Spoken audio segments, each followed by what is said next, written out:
At tinatawagan ko na po si Pastor Jerry para sa message po ngayong gabi po. And magandang gabi po sa bawat isa at nakakatawa po yung mga testimony po ng ating mga kapatid. So tonight ay ating pong tatalakayin ng Ecclesiastes chapter 1 at basahin po natin yung verses 1 hanggang 11. Ecclesiastes chapter 1 verses 1 to 11. Sabi doon, the words of the teacher, son of David, king in Jerusalem, meaningless, says the teacher, utterly meaningless. Everything is meaningless. What do people gain from all their labors, at which they toil under the sun? Generations come and generations go, but the earth remains forever.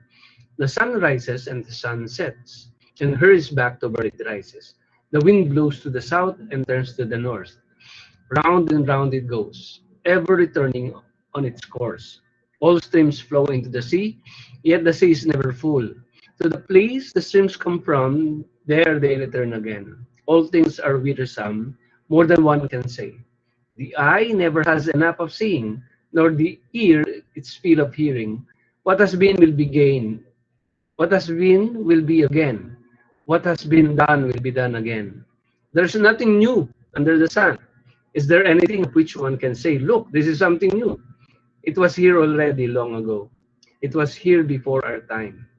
No one remembers the former generations, and even those yet to come will not be remembered by those who follow them. Siya po magpala sa pagbabasa ng kanyang salita. Tayo pong lahat ay samantaling manalangin. Salamat, Lord, sa gabing ito. Salamat, Panginoon, sa pagtitipon ng inyong mga anak virtually. Magkakalayo mo kami ng lugar, pero nandito kami, Panginoon, magkakalapit ng puso. Meron kaming iisang dahilan sa pag-gather na ito, Panginoon. Yan ay dahil sa inyo. Salamat sa pagkalinga at pagmamahal niyo sa amin. Sa patuloy, Panginoon, sa mga answered prayer, Panginoon. Sa mga aral, lesson na tinuturo ninyo sa amin upang kami, Lord, ay hubugin ninyo para sa inyong kalooban, Panginoon. Salamat po, Lord, sa gabing ito at sa lahat ng mga pagpapalad pinagkalab ninyo sa amin. Idinadalangin namin na kayo pang siyang patuloy na manguna sa pagtitipon na ito. Sa pangalan ni Jesus, Amen. Ang Ecclesiastes po ay isa sa mahirap na i-interpret na book. At pag mali ang pananaw natin patungkol dito is maaari tayong tinatawag na magkamali din ng interpretation. So ang ating title ngayon is Life Without God is Vanity. Sinusubukan ko po na ipaigsiin yung pag-aaral doon sa Ecclesiastes chapter 1. Pero nandun pa lang ako sa point number 1, sabi ko medyo mahaba na. Anyway, itutuloy na lang po natin sa susunod. So, ang ating pong major transition statement ay, apart from God, life's pursuits are ultimately empty. Lahat po ng ating paghahanap ay ultimately empty. But recognizing this truth that everything under the sun is temporary and unable to satisfy the deepest needs of the human heart. So true meaning is found only in God. Ang mga tao ay naghahabol sa mundong ito sa mga bagay na gusto ng kanilang puso. Ngunit sabi ng Ecclesiastes, meaningless. Ang tunay na kabuluhan ng buhay, matatagpuan lang natin sa Panginoon. Ang book ng Ecclesiastes, hindi binanggit ang pangalan kung sino ang nagsulat. No, hindi niya sinabing ako si Solomon. Pero makikita natin in clue kung sino nga nagsulat nito sa verse 1. Kasi sabi doon, the words of the teacher, son of David, king in Jerusalem. So si David po maraming anak. Nga lang, pag sabing king in Jerusalem, doon natin makikita na walang ibang naging anak.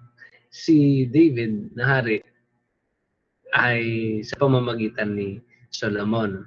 So ang book na ito, ang isa sa pinakamahirap interpret. When you read it, you need to understand na ito po ay may layunin. When he says, life is meaningless, vanity, So, ito po ay sulat ni Solomon probably in the latter years ng kanyang buhay, na kung saan marami na siyang naranasan sa kanyang life. Probably siguro baka medyo may edad na siya ng panahon na ito. Hindi natin maano kung sino yung mga nauna, kung nauna ba ang Ecclesiastes, nauna ba ang kasi meron siyang yung Proverbs, di ba? So, yan yung mga sinulat niya. Hindi natin alam kung sino doon yung nauna. Pero probably itong Ecclesiastes ay ito yung tinatawag na latter years ng kanyang buhay. So verse 2 nakalagay, meaningless, says the teacher, utterly meaningless. Everything is meaningless. So, kung babasahin mo to, parang napaka naman ng na to, ng statement na yon, no? Parang walang hope parang walang So, doon sa sa NIV ang ginamit ay teacher. Kasi sabi doon, says the teacher. Pero pag sa ibang version ang nakalagay po ay preacher. Preacher po. So, dahil ang meaning ng Ecclesiastes ay preacher. Kaya nga sa Tagalog ito ay mangangaral. So sa NIV nakalagay teacher, meron din tinatawag na similarity ang teacher at saka preacher, meaning nagtuturo. Pero basically, ang ibig sabihin ng Ecclesiastes ay preacher. So, at ang preacher o ang Ecclesiastes ay galing sa salitang ecclesia, meaning assembly, the called out ones. Ito yung tinatawag na preacher na siya yung nagtumatawag upang magkaroon ng gathering. Okay, for now, kung para makarelate tayo, si pastor, yung preacher ay nagsasabi, mag-attend po tayo ng ating pong prayer service. So, parang ganun po. So, parang sinasabi ni Solomon, itong word na to, itong mangangaral na to, ay ito yung preacher, mga tumatawag sa mga tao to listen to the preacher. May narinig ako na preaching about patungkol dito kay Gary Harmick. Ang sabi niya, ang possible way na maunawaan natin ang Ecclesiastes ay merong sa dalawang lente ng pananaw.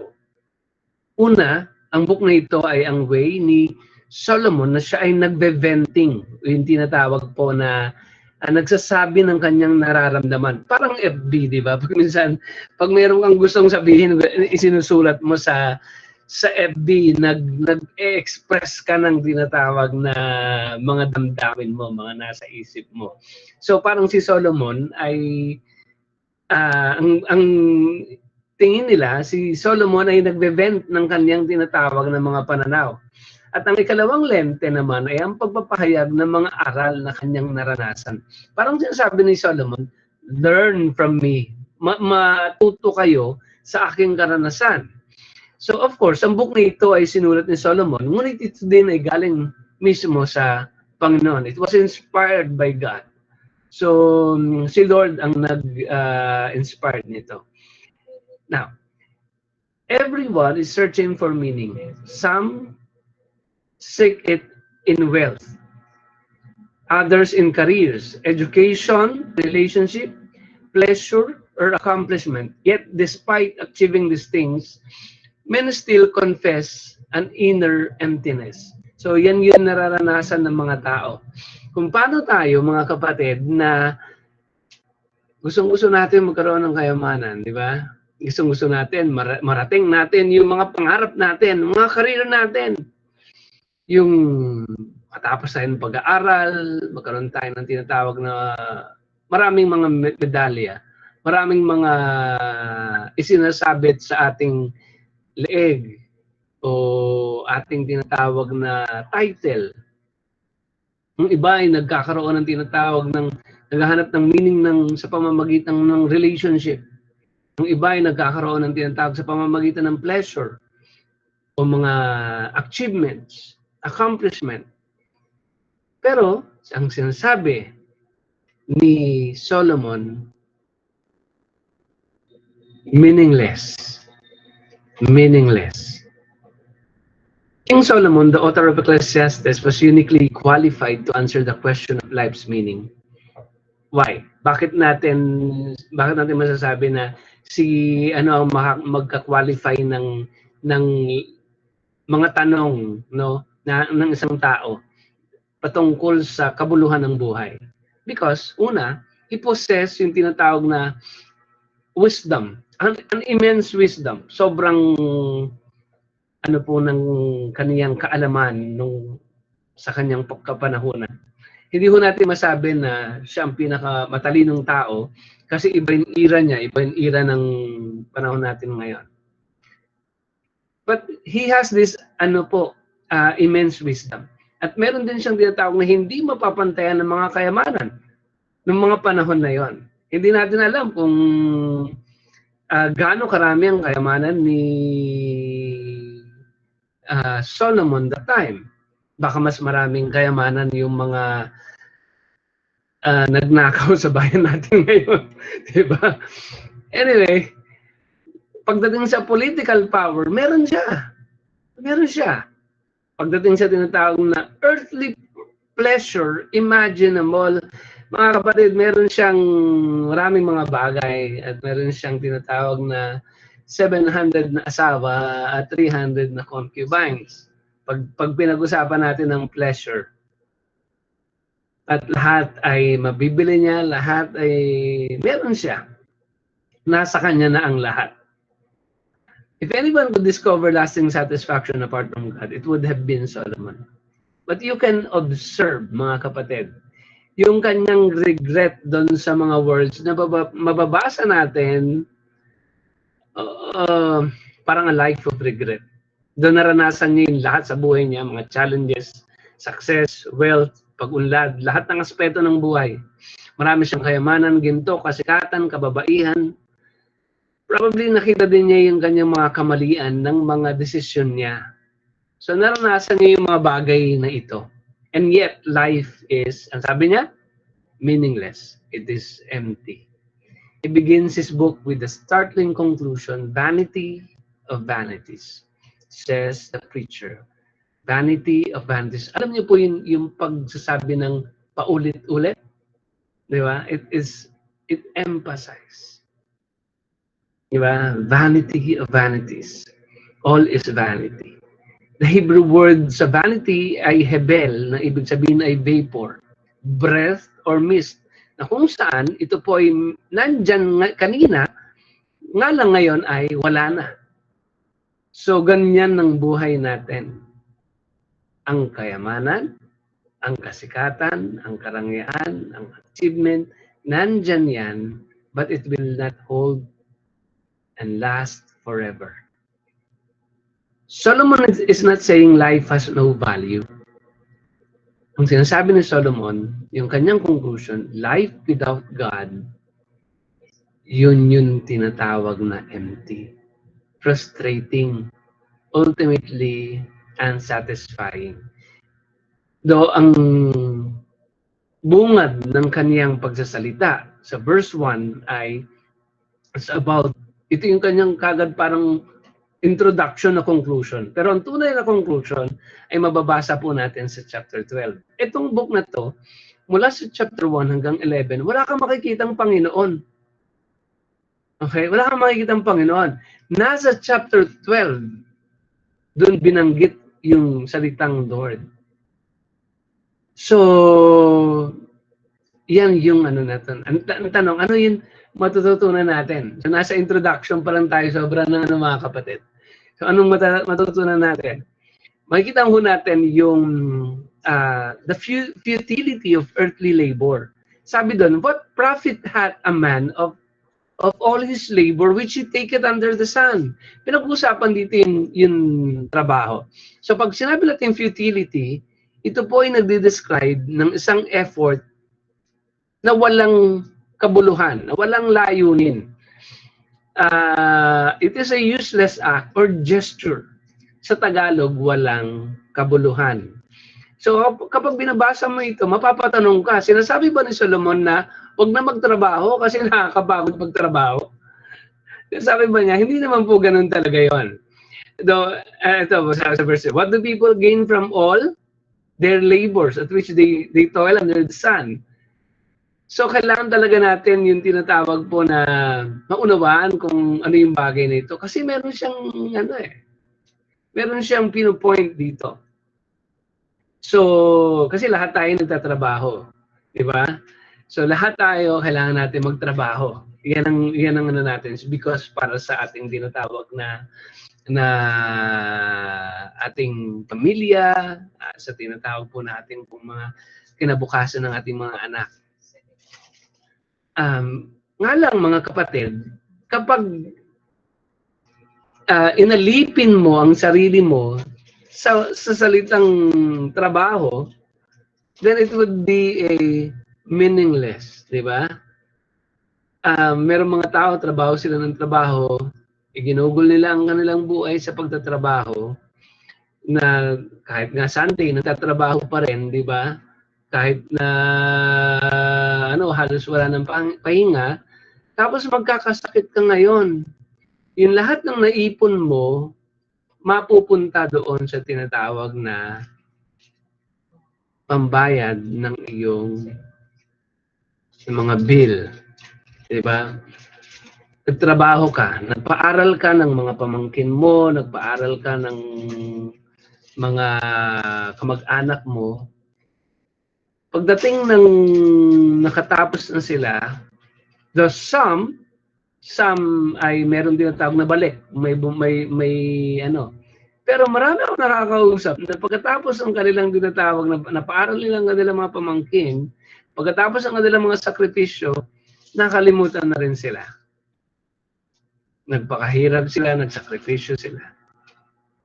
Pero wala silang napala patungkol doon. Except doon sa nila. Now, hindi lang ito yung mga bagay na nararanasan natin. Pero ang sinasabi ni Solomon, ito yung nangyayari sa buhay ng mga tao under the sun. Under the sun. Pag sinabi natin under the sun,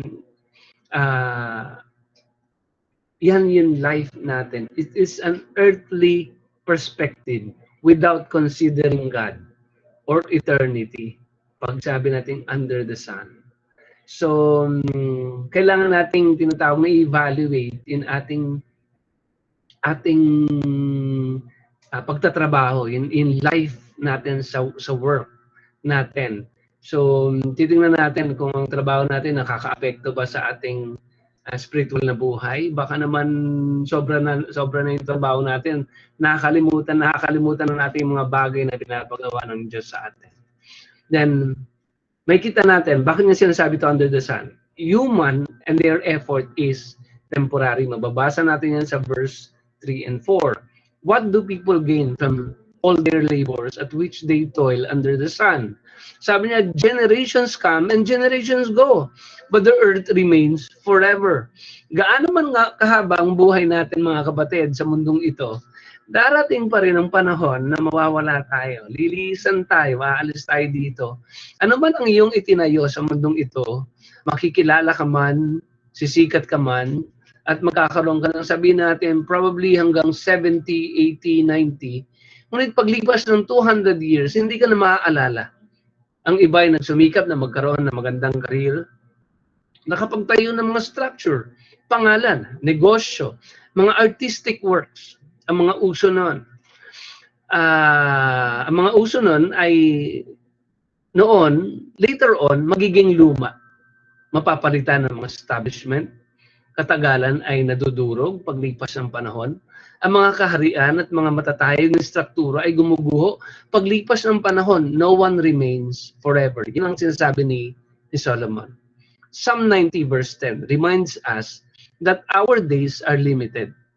So no matter how successful a person becomes, ang kamatayan darating at darating sa buhay ng tao. Lahat ay may hangganan.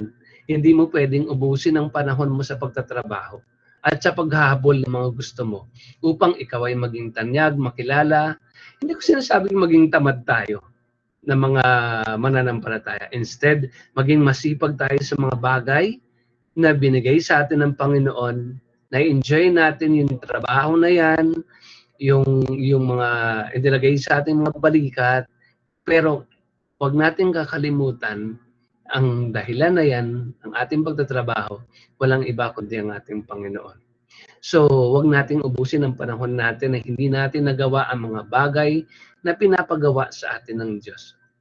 Ikalawang bagay, ang kalikasan o katulad ng sun, katulad ng moon, no, ay ang hangin, no, ito ay nagpapatuloy, ngunit ang tao ay lumilipas. Sabi sa verse 5, the sun rises and the sun sets, hurries back to where it rises.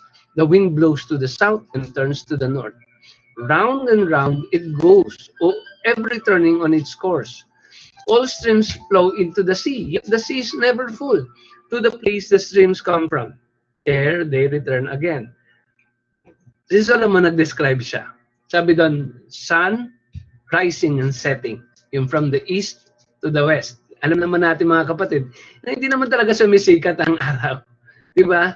So when you study science, ano po yan eh, ito po yung pag-ikot ng mundo. Di ba? Doon sa tinatawag na, tapos na nakaharap po siya sa araw, sa sun. So, the wind continually blowing. Ang hangin ay patuloy po na umiihip. Ang rivers flowing into the sea. Pero magtataka ka, sabi ni Solomon, all streams flow into the sea, yet the sea is never full. Diba? Yung mga river, may mga river na ang kanilang agos ay pumupunta sa dagat. Pero yung dagat daw po ay hindi napupuno. Why? Because alam natin, nagkakaroon po ito ng tinatawag po na pag-angat po ng kaniyang tubig pataas. Okay? Yung vaporization. Yan. So nature follows God's established order. Meanwhile, humanity lives only briefly. Ito yung sinasabi ni Solomon, ito yung mundo natin. Yan yung nangyayari. Yan yung nangyayari. Pero tayong mga tao, lilipas tayo. So, kailangan natin pag-isipan ang lahat ng ating ginagawa habang tayo ay nandito sa mundong ito. Huwag natin ma-miss yung kalooban ng Diyos, yung inilalagay na mission ng Panginoon sa atin. Ikatlong bagay, nothing truly new under the sun. All things are wearisome. More than one can say. The eye, sabi ng verse 8, the eye has never enough of seeing. Pansin niyo po yan? The eye never has enough of seeing, nor the ear feel of hearing. So hindi po tayo sabi, ayoko nang makakita, ayoko nang makarinig. Hindi. So, but sabi niya, but what has been will be again. What has been done will be done again. Sabi niya, there's nothing new under the sun. Is there anything which one can say, look, this is something new? Di ba? Ang tinatawag po, sabi, Pastor, marami tayong mga technology na nangyayari. Imagine niyo po mga kapatid, kung paano po ang mga tao noon ay naka-discover po ng telepono, di ba? It was new, bago yun talaga. Di ba? Kung paano ito nagsimula hanggang sa nagkaroon ng kable, naririnig mo na yung malayo because of the line. Tapos sumunod nun, nawala na yun, unti-unti na nawawala yung may mga kable ng telephone line. Tapos ngayon naman po ay cellphone na. Dati hindi mo maisip na makikita mo ang kausap mo sa telepono. Parang napakano yan nung panahon ng mga bata tayo, di ba? Parang imposible yan. Pero ngayon, nangyayari yan. Anong sinasabi ni Solomon na walang bago? Sabi niya, it was here already long ago. It was here before our time. So no one remembers the former generation, and even those yet to come will not be remembered. So ang technology, nag-a-advance siya. Ang culture nga, minsan nagbabago na siya. Diba? Ang fashion, bago. Yan, ang naranasan natin yung merong nagsusuot ng mga ambel, ng mga, anong tawag doon yung patusok? 'Di ba? So, minsan umuulit lang din siya, 'di ba? Nagbabago-bago ng mga tinatawag na binabalik. Pero mga kapatid, but the human heart remains the same. Ang mga tao still, kahit na meron tinatawag na mga technology ng pag-travel mula dito sa pamamagitan ng plane, but yung tinatawag na easiness ng mga transportation at mga iba pang mga bagay ng communication. But people still struggle sa sin. Ang lumilipad katulad ng mga airplane ay nagagamit sa kasalanan, sa mga giyera. Ang mga tao ay nag-struggle pa rin sa greed, pagiging sakit. Ang tao ay nag-struggle pa rin sa envy, pagkainggit. Ang mga tao ay nakakaranas pa rin ng sin of lust, ng mga bagay na gusto natin magkaroon din tayo. Mga bagay na gusto natin marating at makamit. Ang mga tao ay nagkakaroon pa rin ng struggle ng takot. Merong different level ng fear, ng worry, ng anxiety, ng panic, ng dread. At ang mga tao po ay dadanas ng kamatayan. History repeats itself because human nature remains sinful. Yan yung reality. Umuulit nang umuulit. Ang mga nangyayari noon ay bumabalik ngayon. Ang mga pangyayari ay ang mga tagpo, ang mga kaso ay umuulit. Now, paano natin ito titingnan sa perspektibo ng kalooban ng Panginoon? So many people spend their entire lives, sila po ay umaakyat to discover it is leaning against the wrong wall. So, akyat sila ng akyat, pero pagdating nila sa dulo, mali pala yung wall na kanilang inaakyatan. Kung walang Diyos, ang pagtatrabaho ay nakakapagod. Ang pagtatrabaho ay hindi nagbibigay ng fulfillment. Sabi ng Panginoon sa Mark chapter 8 verse 36, "For what shall it profit a man if he shall gain the whole world and lose his own soul?" Maraming mga tao ang ganito. So work is not meaningless, mga kapatid, but work cannot provide ultimate meaning. Ulitin niyo po, ang work is not meaningless, but work cannot provide ultimate meaning. If your identity is only in your career, on your salary, kasi minsan, di ba, yun ang nagtatakda ng ano, magkano ba sahod mo? Ganito na ako 6-digit na ako eh. Pag hindi 6-digit ang ano mo, parang wala kang kwentang empleyado. Pero hindi yun ang sinasabi ng Biblia. Ang sinasabi ng Biblia, kahit meron kang 6, 7-digit, o 8-digit, o 9-digit, kung wala naman ang Diyos sa iyo, meaningless. Meaningless. Hindi ito about position. Ano bang position mo na ngayon? Ano mo na? Ikaw ba'y director? Ikaw ba'y ganito? Pagka sa ministry, ano ba? Bishop ka na ba? Ano ka na ba? Ganyan, di ba? Without God, you will still experience emptiness. Mga kapatid, let us apply. Ang buhay ay maigsi lamang. Kaya habang meron ka nito, gamitin mo ito para sa kaluwalhatian ng Diyos. Kalawa, ang buhay sa mundo ay patuloy na umiinog. Ang lahat ay maluluma at lilipas. Lahat ay may hangganan. So sa Diyos mo hanapin ang kabuluhan at kaligayahan ng buhay. Ikatlo, ang tao ay laging may hinahanap at hindi nasisiyahan. Marating man niya ang kanyang mga pangarap, nandun pa rin ang kanyang pakikibaka sa kanyang kalikasang makasalanan. Ang pride, greed, envy, lust, ang kanyang mga takot at ang kamatayan na nagpapakita ng kanyang lintasyon. Kaya mga kapatid, i-angkla natin ang ating buhay sa may akda nito. Walang iba, kundi ang Diyos. Sa Panginoong Hesus lang natin mararanasan ang newness ng buhay. Ang sabi ng Bible sa 2 Corinthians chapter 5 verse 17, tayo po ay nagkaroon ng bagong pagkatao na wala na ang dati. Wala na ang lumang pagkatao, tayo ay bago na. Sa Panginoon din natin nararanasan ang bagong covenant. Binigyan tayo ng Diyos ng new covenant. At siya din ang nagtakda ng bagong langit at ang bagong lupa na ating magiging hangganan, magiging ating hantungan sa buhay na walang hanggan. So, don't miss life, meaning mga kapatid. Let us offer ourselves to the Lord na siyang dahilan ng buhay natin. Ay pong natin manalangin. Salamat Lord sa gabing ito. Salamat Panginoon sa salita ninyo, sa wisdom ninyo Panginoon na pinakita ninyo sa amin. Dalangin namin Lord ang iyong patuloy na pagtuturo, paggabay sa amin at pagpapalago ng aming pong karanasan sa inyo. Salamat Lord, purihin kayo, sambahin kayo.